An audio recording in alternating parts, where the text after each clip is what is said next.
Russia's state-owned nuclear energy monopoly, Rosatom, and prevent Vladimir Putin from using it as a tool of malign influence.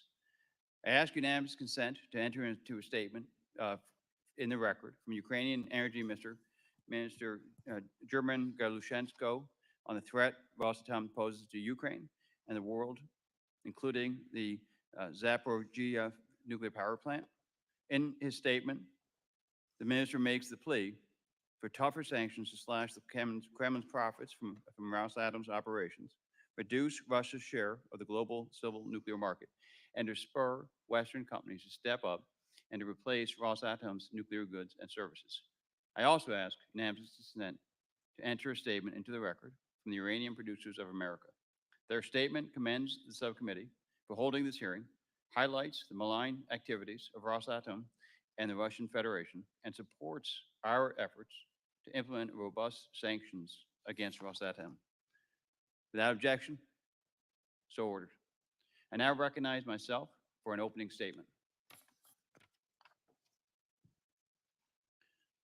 Unfortunately, last month, we marked the 2-year anniversary of Russia's unprovoked war of aggression against Ukraine. President Biden's sluggish policies have consistently prevented Ukraine's victory, given Putin room to breathe, and dragged out this conflict. He has slow-walked the critical weapon systems that Ukraine needs to win, like long-range attack missiles. His administration has only recently started pushing our European allies to transfer frozen Russian sovereign assets to Ukraine, which should have been done long, long ago. Finally, the sanctions against the Putin regime have not convinced him to end this gruesome war. For example, last year's Russian GDP growth of 3% exceeded all of the G7 economies and is forecasted to do so again in 2024. This hearing will examine how to strengthen U.S. sanctions by ratcheting up pressure on one of the most nefarious tools of Russian malign influence, Rosatom. Let us review some of Rosatom's worst behavior. Its personnel are engaged in the Russian military occupation of Ukraine's Zaporizhzhia nuclear power plant. It is working to help Putin's war machine evade Western sanctions. It is supporting China's nuclear breakout. It has created dangerous dependencies around the globe that allow Putin to exert influence over the U.S. and our allies. Like Nord Stream 2 and concerns over the West's dependence on Russian LNG, Putin has created a similar scenario with Rosatom and dependence on Russian nuclear fuel. It's played a key role in helping to develop Iran's nuclear program. Unfortunately, despite this litany of threats to U.S. national security, the U.S. has sanctioned only a handful of Rosatom's subsidiaries and corporate officers, while Rosatom itself remains untouched. We must get serious, and that is why I'm holding today's hearing. I'm in the process of drafting a tough sanctions bill that will mandate the administration decouple the U.S. and our allies from Rosatom. And U.S. and allied companies from Westinghouse to Urenco are taking big steps to providing Western alternatives to Rosatom. Ukraine, for example, has freed itself from Rosatom's grip. Other allies, from Sweden to Finland to the Czech Republic, are doing the same. But tougher sanctions are needed to hasten this decoupling from Rosatom. Importantly, my sanctions bill will be complementary to my colleagues, Chair McMorris-Rodgers' House-passed bill, the Prohibiting Russian Uranium Imports Act. Her bill prohibits the U.S. from importing Russian low-enriched uranium with a waiver authority that terminates after 2027. My sanctions bill will similarly have a waiver authority to responsibly and to rapidly address dependencies such as those related to medical and industrial isotopes that will take slightly longer to unwind. But this authority will be narrow. These two bills together will send a much-needed market signal to the civil nuclear industry. The result will be a safer supply of nuclear fuel for the U.S. and its allies. That is why the Uranium Producers of America are aptly supporting our efforts to sanction Rosatom and Chair McMorris-Rodgers' bill.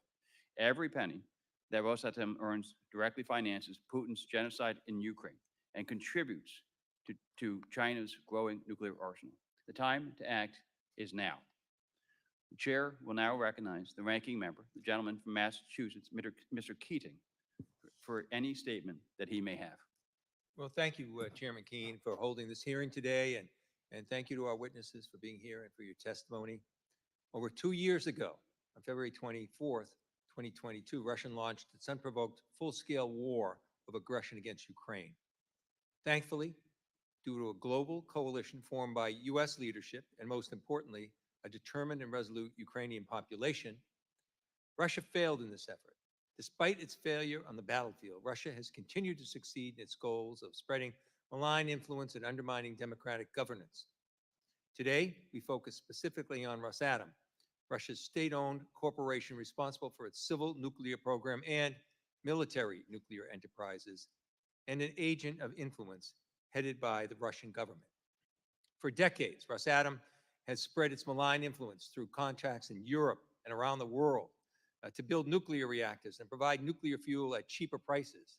More recently, Rosatom's complicity and support of Putin's war of aggression against Ukraine, its occupation of Zaporizhzhia nuclear power plant, and its continued market share in the nuclear fuel establishment and fabrication sectors have enabled Putin to recklessly use Rosatom to spread Kremlin malign influence and to push its imperialistic goals.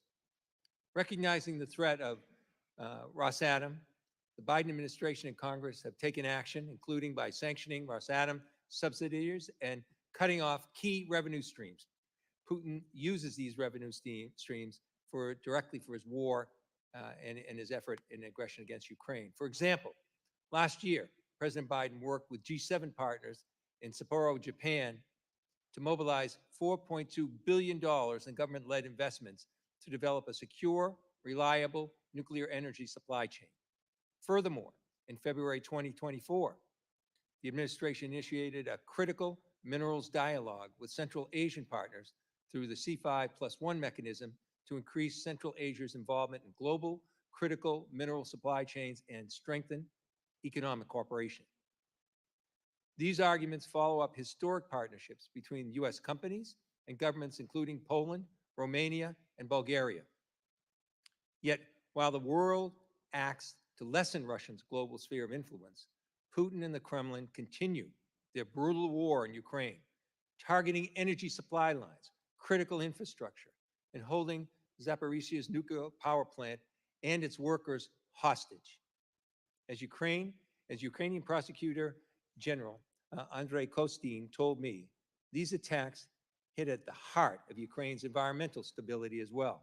They seek to undermine and poison the bountiful and prosperous land Ukraine sits on and starve the Ukrainian people of the resources they need to thrive.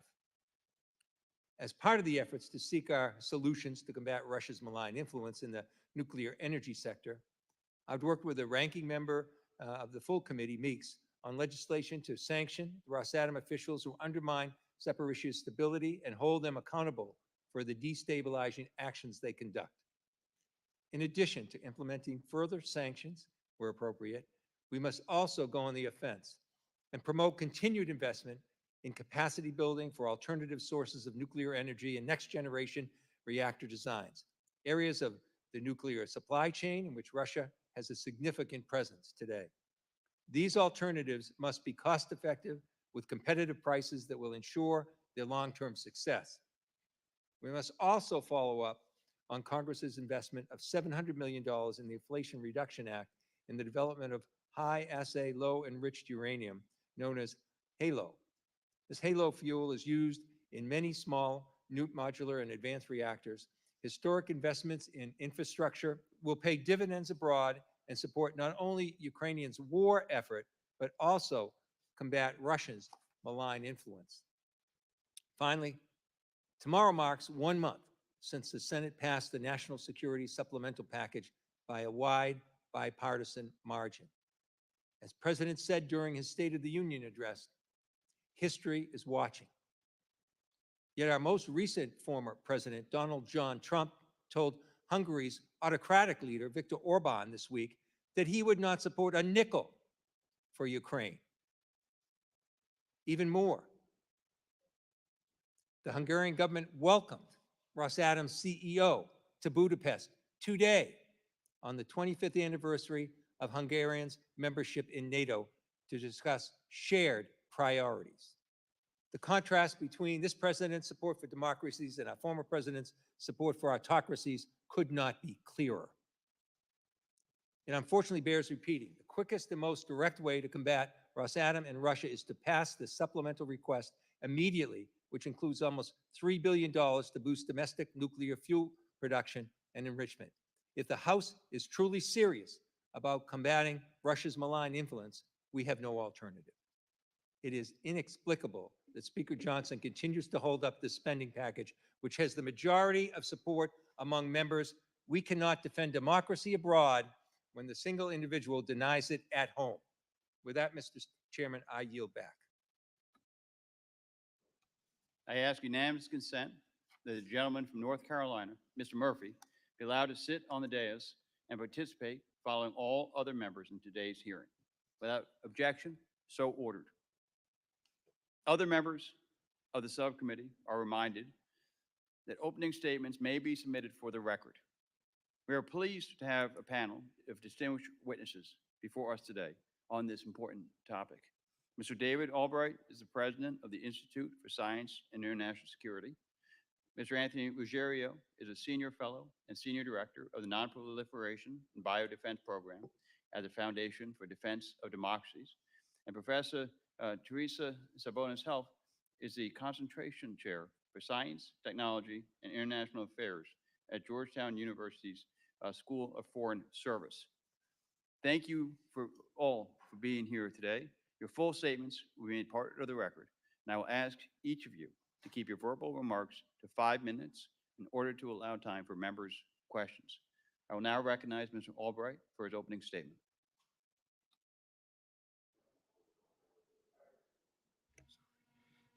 Chairman Keene, Ranking Member Keating, and members of the subcommittee, thank you for holding this hearing and inviting me to testify.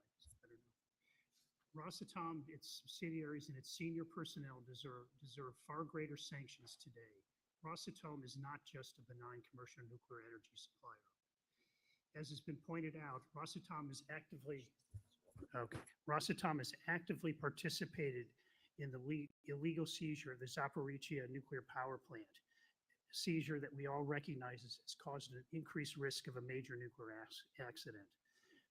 Rosatom officials are not authorized to operate these reactors. IAEA Director General Rafael Grossi has called the situation, quote, not sustainable and risks nuclear safety and security. Rosatom is also complicit in the human rights violations of Ukrainian plant personnel, violations that include torture. Rosatom actively contributes importantly to the production of Russian weapon systems used against Ukraine. A case in point is the Shahed-136 kamikaze drone that Russia has used to destroy much of Ukraine's civilian energy infrastructure and terrorize its population.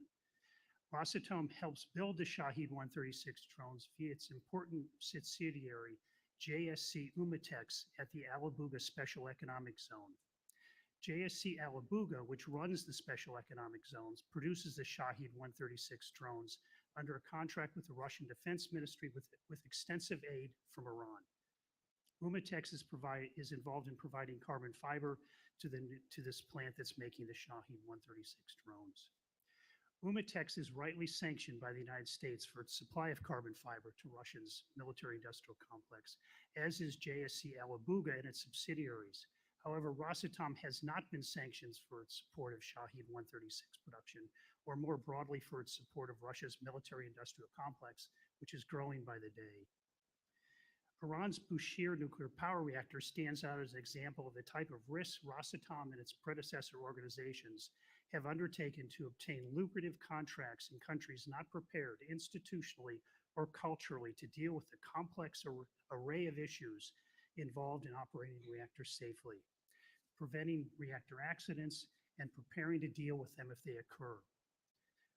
Russia's nuclear export enterprises also have shown their willingness in their hunt for contracts to ignore the Iranian regime's secret drive for nuclear weapons and its violations of International Atomic Energy Agency safeguards.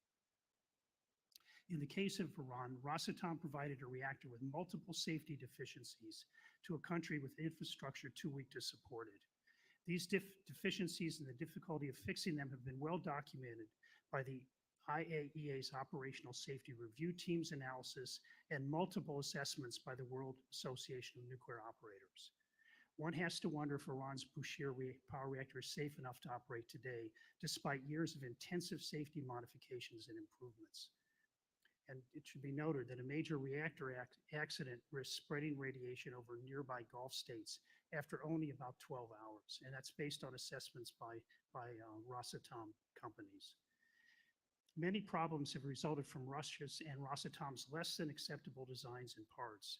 This is at Bushehr, the Iran reactor. This has necessitated years of replacement of faulty parts, creation of new operating manuals and changes in operation, and creation of safety and emergency procedures, all aimed at bringing Bushehr up to something approaching modern safety standards.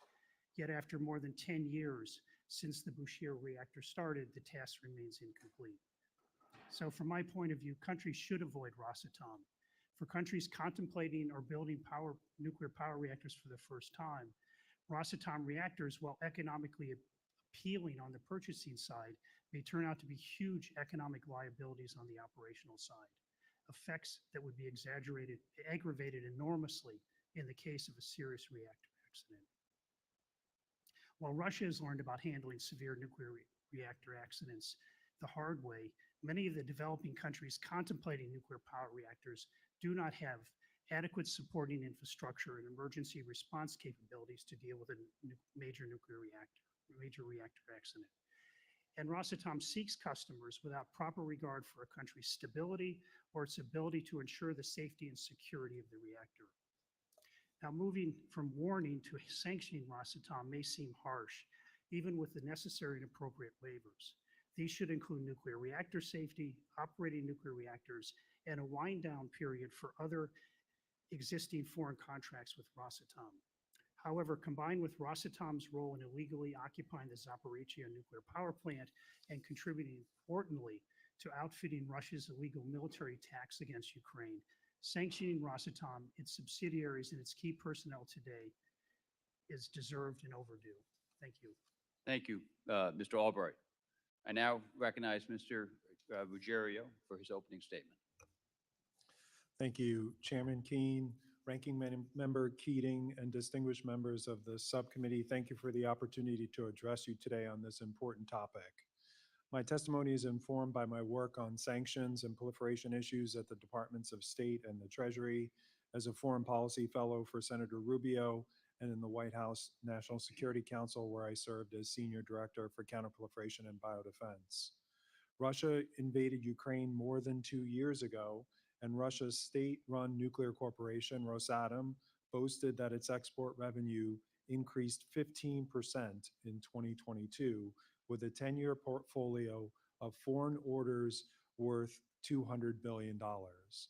The company forecasts that its 2023 revenue would increase by 40%. There are two main drivers for how the nuclear company of an aggressor state has expanding revenue while the country is largely shunned from the international community.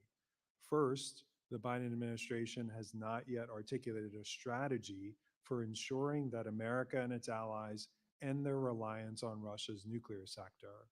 And second, Washington saw Russia as a partner in civil nuclear cooperation, allowing Rosatom and Moscow to undercut and decimate US and Western companies competing in the same market. Rosatom and Russia are also engaged in activities contrary to American foreign policy and national security interests.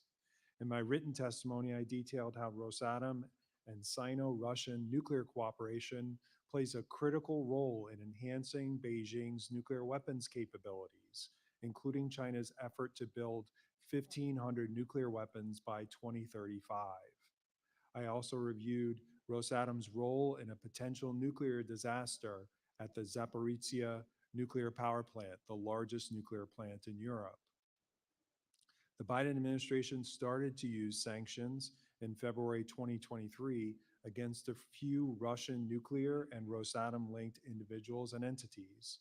but these were not part of a coordinated strategy. For example, I note in my written testimony that the administration has not sanctioned a single member of Rosatom's management board, even though the United Kingdom has sanctioned the entire board in March 2023. The Biden administration understands the problem. A senior Energy Department official noted recently that it is, quote, gravely concerning, end quote, that Russia supplies about 20% of the fuel used by US nuclear reactors. Recent promising reports suggest that the administration and the US nuclear industry are warming to the idea of a ban on imports of Russian fuel. In my written testimony, I offered 3 recommendations for Congress and 3 recommendations for the Biden administration. Specifically, Congress should mandate a strategy to end reliance on Rosatom. It should require the administration to make a sanctions determination within 60 days on Rosatom, its management and supervisory boards, and related entities and individuals. The strategy should also include plans to respond to potential Russian retaliatory actions, including ending the export of enriched uranium and other products to the United States and its allies. Congress could also require a review of the US-Russia Civilian Nuclear Cooperation Agreement to ensure that it is consistent with the new approach to civil nuclear cooperation with Russia. For the administration, I recommend using existing sanctions authorities to prohibit activities with Rosatom, including purchases of reactor fuel, reactor services, and reactor construction, as well as other related services over a 1 to 4 year wind down period. And then using that time to work with allies in the nuclear industry to facilitate a transition to alternative suppliers. We need a coordinated strategy, an effort to reinforce that Washington and our allies will not return to business as usual with Russia when the war in Ukraine ends. This effort should incentivize a transition to US and allied nuclear industries as alternative suppliers over a 4-year period to end Russia's domination and ensure that China does not fill the void. If the Biden administration is unwilling to pursue this path, Congress should mandate it through legislation. Thank you for inviting me to testify, and I look forward to addressing your questions. Thank you, Mr. Ruggiero. I now recognize Professor Sabonis-Helf for her opening statement. Chairman Keane, Ranking Member Keating, members of the subcommittee, thank you for this opportunity to testify today on Russia's Rosatom Corporation. The Russian government's behavior in Ukraine and at home is shocking and infuriating. We struggle to find useful levers that might limit Russia's reach and ambition. Alas, sanctioning Rosatom may not be such a lever. Most sanctions against Rosatom, however intuitively appealing, will neither constrain Russia significantly, nor will they address the current nuclear fuel imbalance that the world faces. Sanctions could disrupt markets in ways that would boost Rosatom's revenue while disadvantaging ourselves and our allies. Some sanctions, if applied incautiously, could even threaten nuclear power plant safety. Regarding your future moves against Rosatom, I urge you to consider 3 key factors: security of supply, the safety of nuclear energy, and the need to focus our efforts on developing a more resilient pool of nuclear fuel sources. Let's begin with security of supply. The EU shift to American natural gas was possible only because the US had available supply.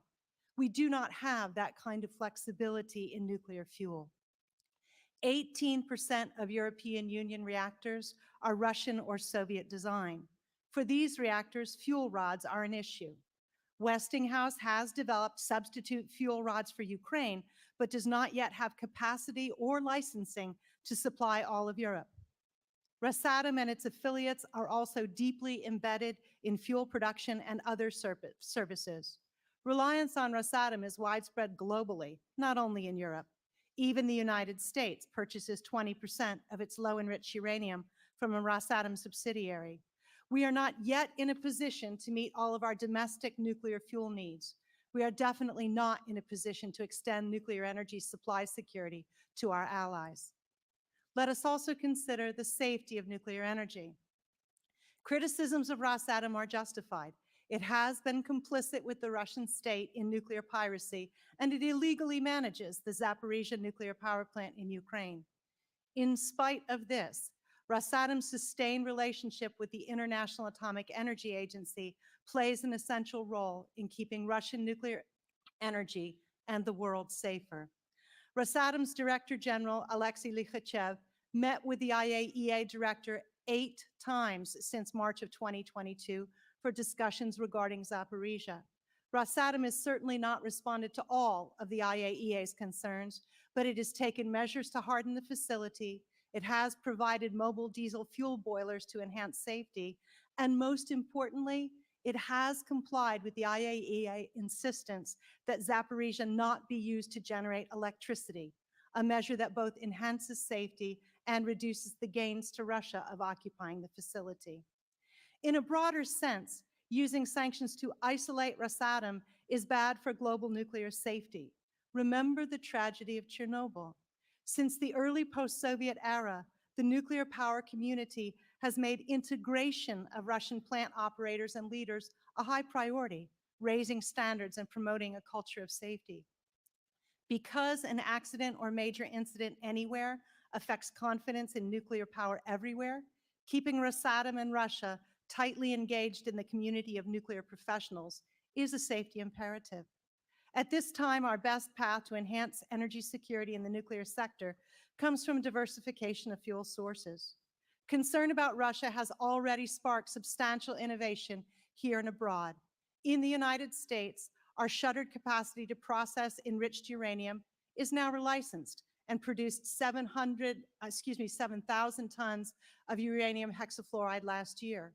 Our production of HALEU fuel for the next generation reactors is also underway. Overseas, Westinghouse is leading the way to replace Russian fuel rods. In a more distant region, Kazakhstan is finding a new path to market. Kazakhstan has long been the lead producer of world uranium, but dependent on Russia for refining, enrichment, and transport. Now, France is expanding mining operations in Kazakhstan, increasing French enrichment capability, and shepherding an ambitious consortium to strengthen the Middle Corridor route, reducing the region's dependence on Russia for transport. Infrastructure realignment takes time. Reducing Rosatom's relative role in world nuclear energy production is essential, but can best be accomplished not by sanctions, but by aggressively expanding the field of viable, competent nuclear energy material producers. With China rising in this sector, the discipline of managed competition will serve us well for the next contest over nuclear energy's future. We should strive to engage that competition together with our European allies. Thank you. Thank you, Professor Sabonis-Helf. And I now recognize myself for 5 minutes of questioning. Mr. Ruggiero, can you characterize Rosatom's support for China's nuclear weapons program? Yes, they have delivered fuel to some of China's nuclear reactors. The Department of Defense, the Assistant Secretary, I believe, for Space Policy, testified before Congress about the role of those reactors in producing plutonium. And the department was so worried about this particular subject that it actually took that part of his testimony out and published a press release to highlight it for the public. Thank you. Mr. Albright, do you believe that a mandatory sanctions bill from the U.S. Congress is necessary to push the Biden administration to ramp up pressure on Rosatom, its subsidiaries, and its corporate officers, and to help the U.S. and our allies reduce dependence on Rosatom? I'm sorry, if you can, Sorry. please turn your mic on. Is it on now? Yes. Okay. No, I think legislation would be very helpful. I think the Biden administration has been slow to pursue this issue, and I think the Congress can play a very useful role in increasing the sanctions on Rosatom and its subsidiaries, and also play an important role in boosting our capabilities to replace Rosatom. And could I add one thing to Anthony's answer? Sure. Russia's supporting the construction of a breeder reactor in China.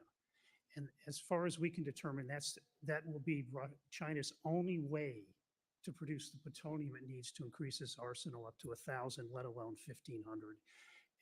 And as far as we can determine, we're still investigating it.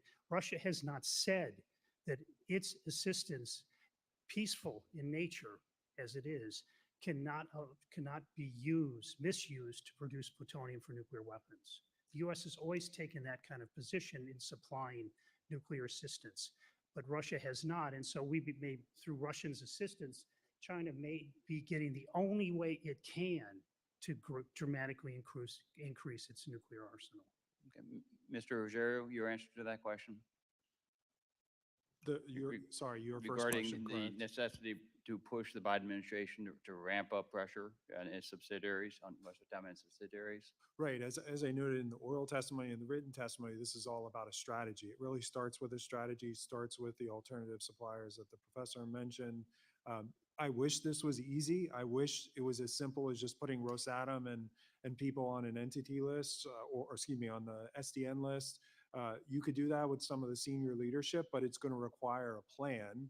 And it seems that the administration is not on that pathway right now. And if, to continue with you, any serious sanctions effort against Rosatom will require responsible but narrow waiver authority.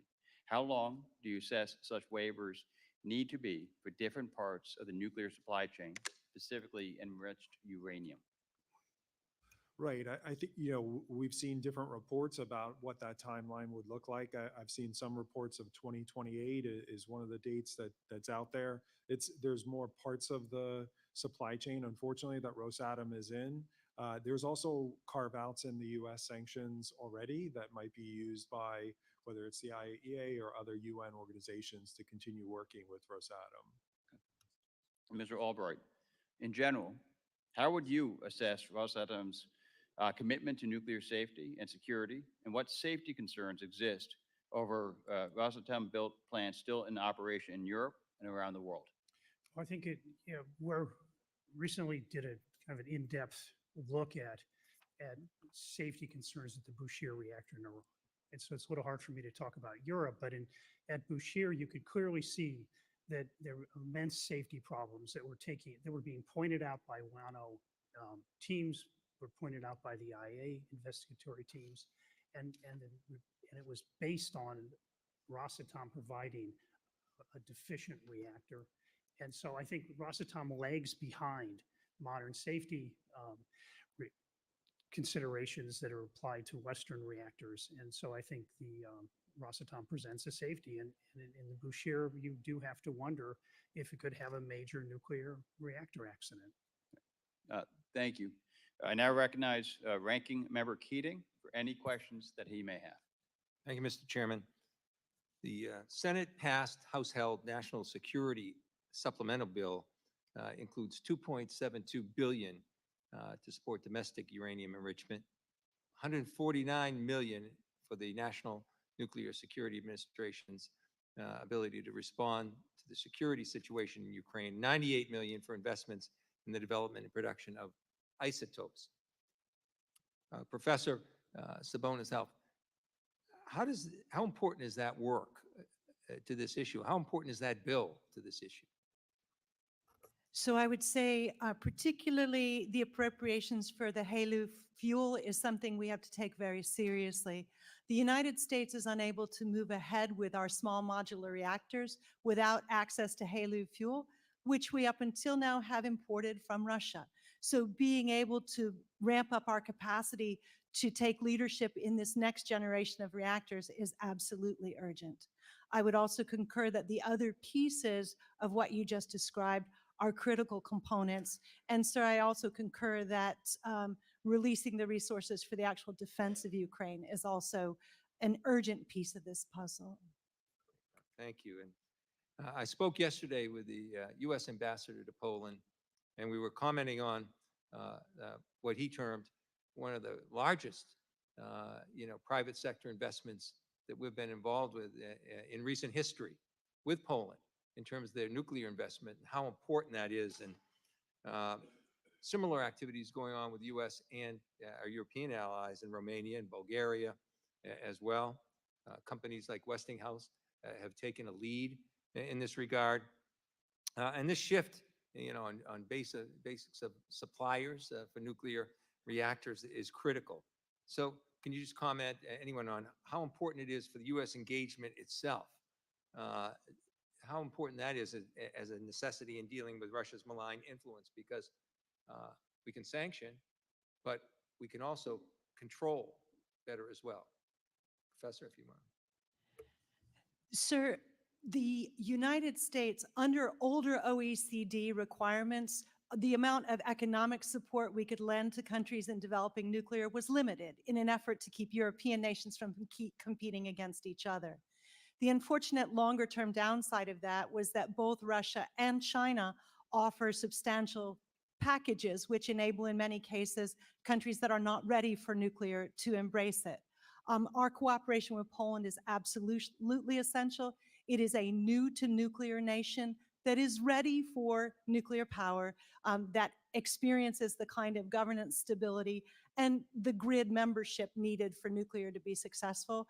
I think our new relationship with Poland on this next generation nuclear is absolutely the model for how the United States can recapture a meaningful role in the export of essential nuclear energy technologies. Yeah, and also I just want to comment too that for those people that think this issue is remote somehow, and it's not important to the U.S., which I just fail to understand in terms of our own domestic security.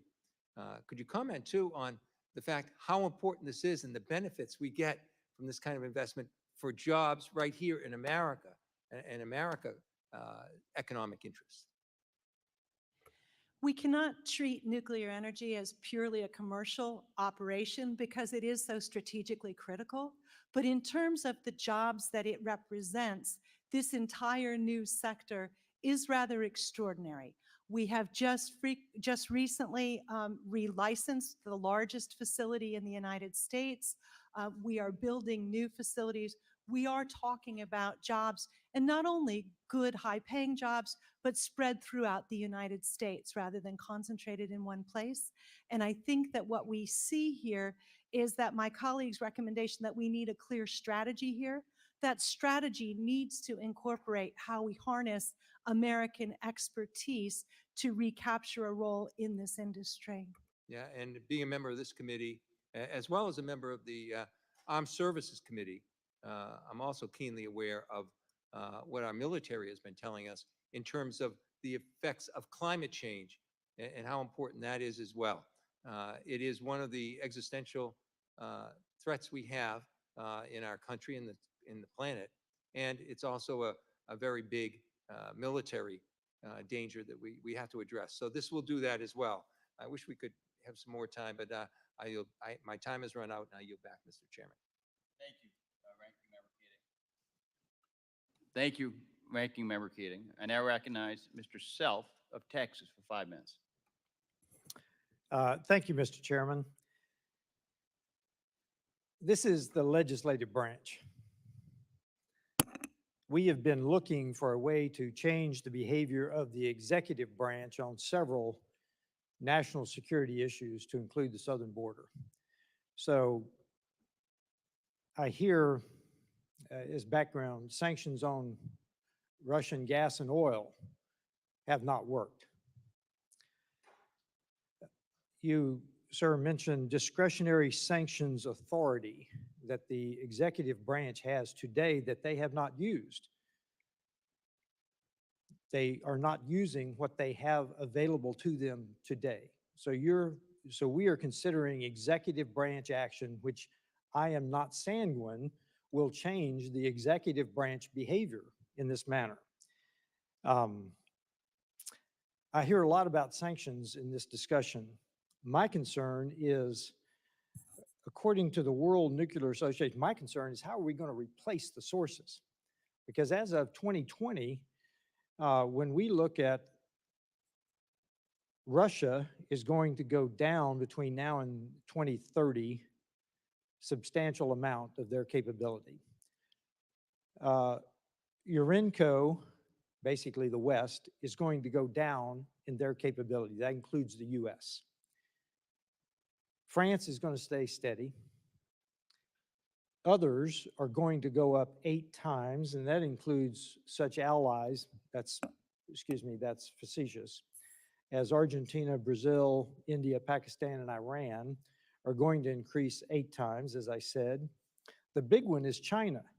China is going to go up 3 times. So while we talk about sanctions, how are we going to keep our nuclear industry viable if the only people that are going up substantially in their capability to enrich are basically people who do not agree with us, who some are classified as adversaries? So please, now that's 2020 figures, but while we discuss sanctions, if we sanction this, how are we going to replace the needs of our own industry? Microphone, sir. Oh, the discussion is that 2 tracks are needed. I think Chairman Keating pointed out, or I'm sorry, Chairman Keane pointed out that the sanctions can build the pressure to create the space and the incentive to create the alternatives. So I think they work together. Well, and- then we need more. I appreciate your word strategy, sir. I really do. But a strategy has got to have something beyond just competition. Are we looking at Defense Production Act? What do you suggest? And I've read your three recommendations to the legislative branch, but more than a strategy, how would we get there? Because a strategy has to have some capability backing it up. A long time as a military planner, a strategy is worthless without the capability to execute the strategy. Sir, I think that's why I emphasize replacement capacity over sanctions. I think that what has happened recently in Kazakhstan and to a lesser extent in Uzbekistan is extremely important. Kazakhstan produces more mined uranium for the world market than any other nation. Until recently, it's been fully captive to Russia because Russia does the enrichment, Russia does the transport. In the current situation, France has opened new mines together with Kazakhstan and Uzbekistan, is handling the transit route to France, and France is ramping up enrichment. That's one example of what has changed in the past 2 years, I think very much for the better. I do think that our pursuit of critical materials with Central Asia is a very important part of thinking about the future, because bringing enrichment and processing back to the United States is more urgent in my estimation than enhancing mining in the United States. But I would also call your attention to the fact that, as you noted, China is very much on the rise. Now, we know that in an earlier era, Chairman Mao was much more interested in nuclear weapons than in nuclear energy. But in recent years, China has moved to a hyper development phase in its 11th five-year plan. China now has 55 operable reactors and 27 under construction. And so a lot of China's effort to build up in this sphere is to meet its own rising demand. They're still finishing building their grid. They still have huge expansion. My time is up. They're building not only nuclear plants, Yes, sir. coal plants every week, solar, everything. Mr. Chairman, I yield back. Thank you, Mr. Self. I now recognize Mr. Costa from California for 5 minutes. Thank you very much, Mr. Chairman. Professor Sabonis-Helf and Professor Theresa's, and Mr. Ruggiero, you both talk about a strategy. And it seems clear from your comments that a strategy involves totally eliminating our need to rely on Russia for any future uranium enriched, if we're going to maintain our own ability to have independence. Am I correct? That's correct. In my recommendation, yes. Would you agree, Professor? Yes, it would. And I assume, Mr. Albright, you would agree as well. What is a timeline for those of us who are laypersons that it would take to develop this ability to remove our dependence from Russia? and to develop our own capacity with ourselves and maybe in conjunction with some of our allies in Europe that use nuclear power? Right. It also goes to the previous question as well. I mean, in my view, these are mutually inclusive efforts, increasing alternative suppliers and getting smarter on sanctions. I think right now we're going after some of the what we call the low-hanging fruit on sanctions. We're not focused on things that will have a real impact on the sanction side. And the sanctions will also give a market signal to the industry as well.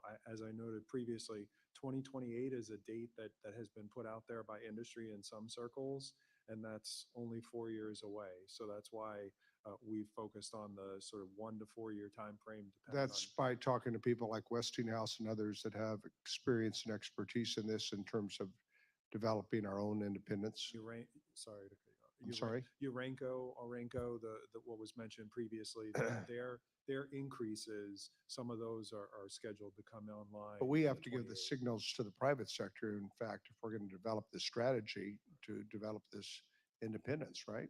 Correct. To a And- certain extent, sir, that signal was already received before the full-scale invasion of Ukraine. The largest facility in the United States, which is marketed by Converdin, was mothballed. It got an extension to reopen, to relicense in 2021. And this past year, they succeeded in producing already 7,000 tons by the end of last year of uranium hexafluoride. When that facility was at full capacity, the United States produced 20% of the world's hexafluoride, which is more than we need. So getting that facility fully up and running is one of the critical components here. And that's one of the steps on the way to developing the pellets. Yes, sir. So when you say in your comments that sanctions, if they're implied incautiously, what do you mean by incautiously? Sir, I mean that as soon as Russia was convinced that Europe was taking strong measures in gas, they began manipulating prices significantly. Most nuclear power plants store 2 to 3 years worth of fuel at their site, and none of them will tell you exactly how much fuel they have stored. But the war has been unfolding for over 2 years now, so we have some real concern about the ability of the nuclear power plants in Europe to stay open. What concerns the three of you the most about, I mean, under the category of lessons learned, Russia's invasion of Ukraine? I think besides the immediate need, in my view, and I associate my comments with the ranking member, Mr. Keating, about what we need to do to provide this supplemental package for Ukraine and for the other elements that are in that supplemental package. But what lessons do you think this has taught us in the last 2 years? I think lessons learned. I think one is that it's critical to defeat Russia. You can't be dependent. Well, you can also that we should not be dependent on Well, Russia. I've said it on the floor. I think President Putin is a war criminal for all the things that he's done. And I think Russia today is a syndicate masquerading or pretending to be a country run by a mob boss.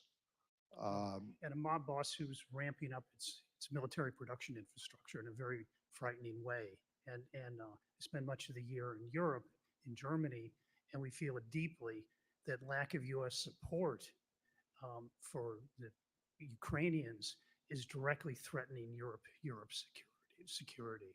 It threatens Europe. It threatens all of us. That's right. But It's a seminal moment in American and world history.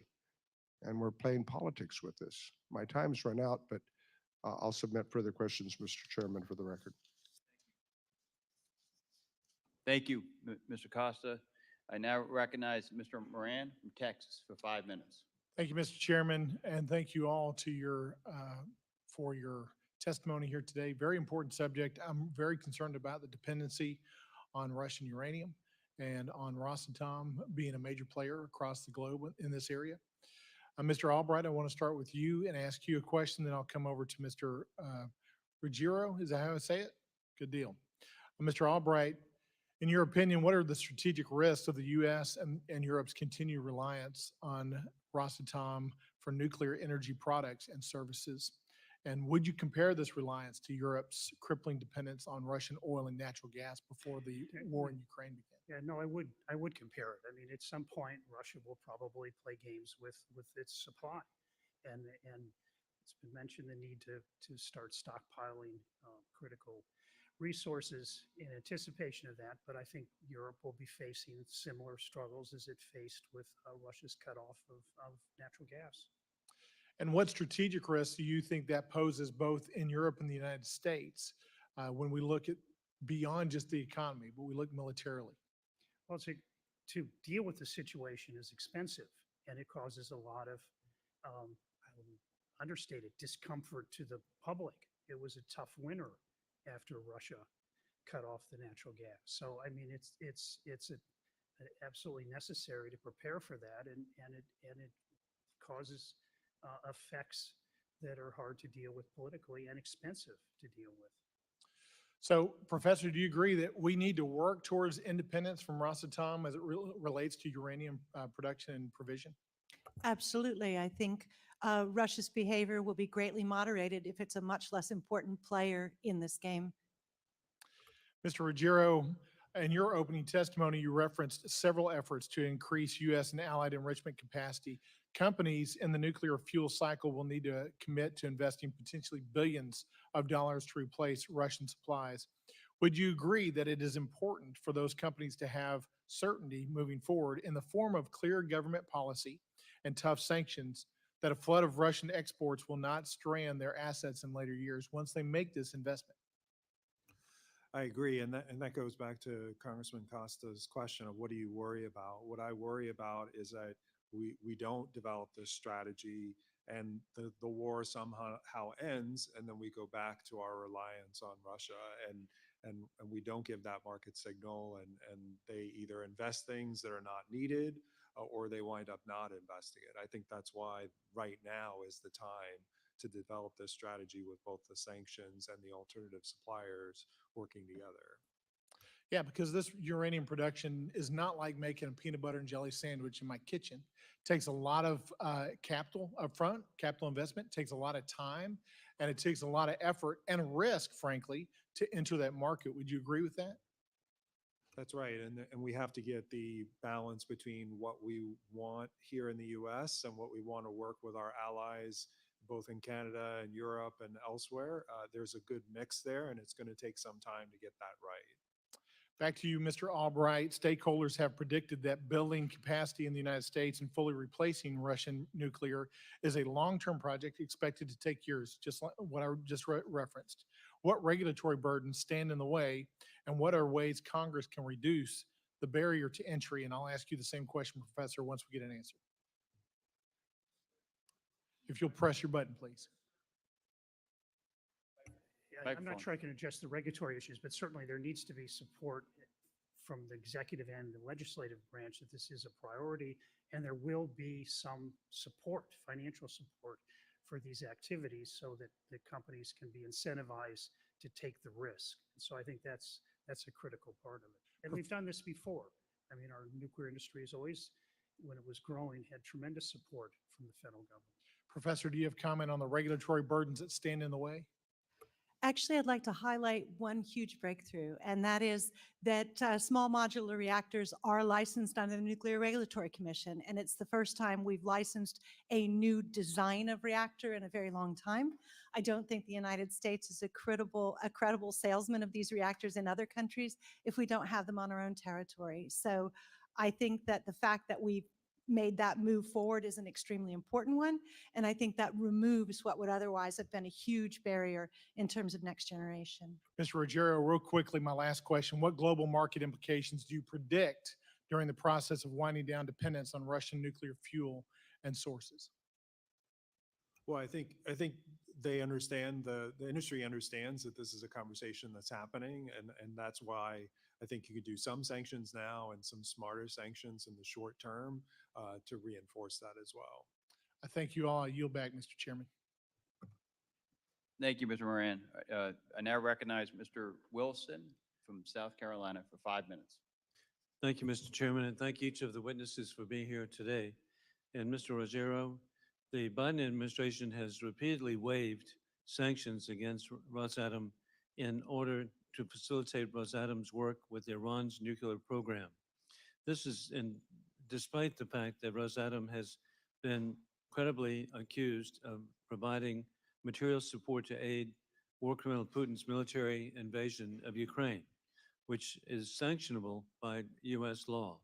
Would you classify this scheme as a sanctions evasion?